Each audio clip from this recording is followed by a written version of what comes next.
Hello, CHistrue, and today I want to discuss my modest proposal of industrial republicanism. Now, by republicanism, I'm definitely not referring to the Republican Party.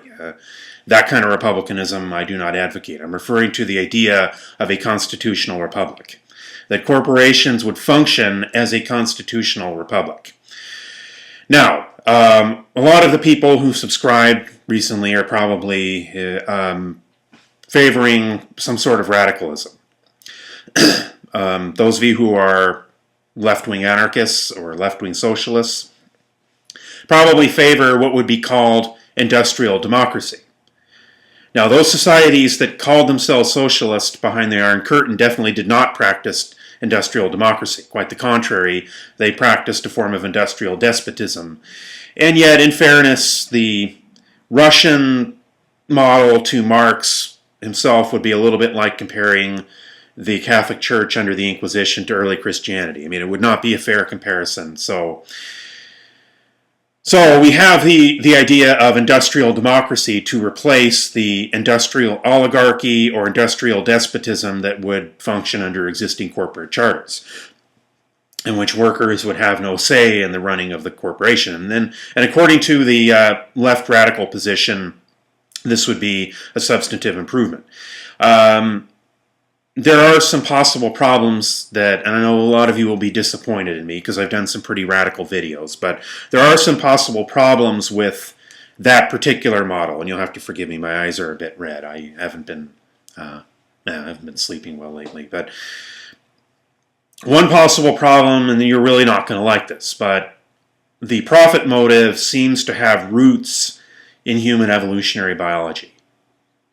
I'm not saying that the profit motive is inherent in human evolutionary biology. Don't get me wrong. That's an argument that a lot of conservatives have made. No, what I would say, though, is that some roots of it lie in existing human behaviors that I believe are inborn and inherent.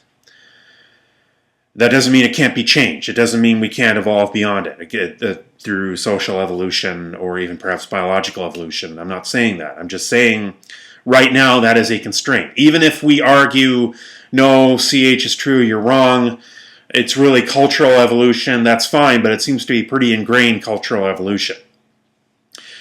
It seems to cross most cultures.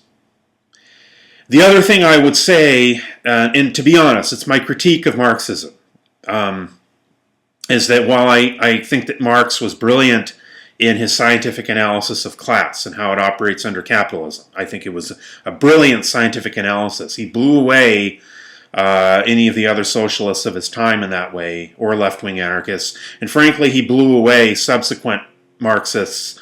He blew away postmodernists and cultural leftists and university academics, and he was top of his game in understanding that. And yet he bought into Jean-Jacques Rousseau's idea of the natural man, of the state that withers away, of the Garden of Eden that's never called the Garden of Eden. It's always called some secular thing, but it's really a belief in the Garden of Eden. A literal belief in the Garden of Eden, except maybe without a God, but that's still a belief in the Garden of Eden, that how did he say, we hunt in the morning, fish in the afternoon, we're a literary critic at dinner, without being any of those things. Well, that's a nice idea, but the modern world of, I'd say in the 19th century, the workers could learn enough physics and enough calculus to be able to run the system. I don't know that that's the case in the 21st century. Finally, the other constraint that's put on abandoning capitalism would be the fact that in the United States, uniquely, in most countries, the religious heritage has some kind of a critique of capitalism within it, including the Christianity that exists in most cultures. The rich man in the kingdom of heaven, the Sermon on the Mount. This is not as much the case in the United States, where the common sense school of Presbyterianism dominated both liberal and, even to a large extent, fundamentalist Christianity. So, is industrial democracy possible? Maybe it is. But let's say it isn't. What's Plan B? Plan B would be the idea of an industrial republic. Remember, in the Federalist Papers, the American Republic was supposed to be a mixture of systems. Congress was supposed to represent democracy. The Senate was supposed to represent aristocracy. The president, monarchy. Whether that's worked out well or not remains to be debated. And without stating it as a certainty, the Supreme Court, they never said this, but I would say the Supreme Court was supposed to be like the priesthood. And each of these was supposed to check and balance one another so that no one thing became all-powerful. That actually worked out pretty well. There are a lot of problems with our system, but I'd say that one, to be honest with you, has worked in a lot of ways. Whenever one fails, the other kind of checks and balances, or whenever one succeeds too well, you might say the other does a check and a balance on it. And yet our corporate charters were still modeled after those granted by the king. That which was before our transition to a republic, where you had stockholders who were like the aristocracy and a chief, I guess today we would call it the CEO, who would be like the king, and workers who did their work. Unions altered this a little bit with the model of collective bargaining, and yet unions never became part of the machinery of capitalism itself. My model would suggest that if we do retain capitalism, if the more radical proposals are not applicable, then Plan B would be that the workers would function as the democracy, or as the House of Representatives. The stockholders would be the Senate. And that maybe you'd have a group of ethicists who would be like the Supreme Court. And you probably would still have a CEO, I understand that. And that this would be the model of how an industrial republic would work. I believe that the rights of the stockholders would be more protected under this system than they would be under the current system, because they could align themselves with the workers if the largest stockholders and the CEO went rogue. I believe that this would be a workable system under our current economic model.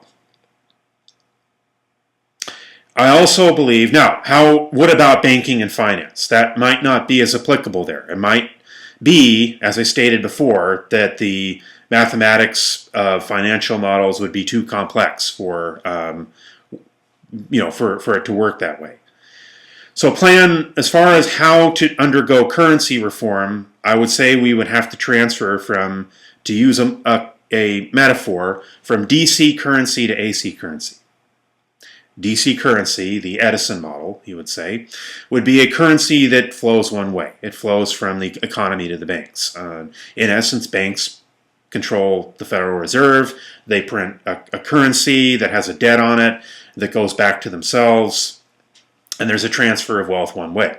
Do you get induction with DC in the way that you get with AC? Would transformers work? Right? No. Okay, you need AC. You need AC current to really run an electrical system like we have. You do not get the same kind of increase of voltage with DC that you would get with AC or in a transformer or a Tesla coil. So now let's go to the Tesla model. AC currency. Money is printed. There's still a debt on it, but it's not owed to the banks. It's owed to the government, so you wouldn't need taxes. Frankly, you would have a debt collection that, of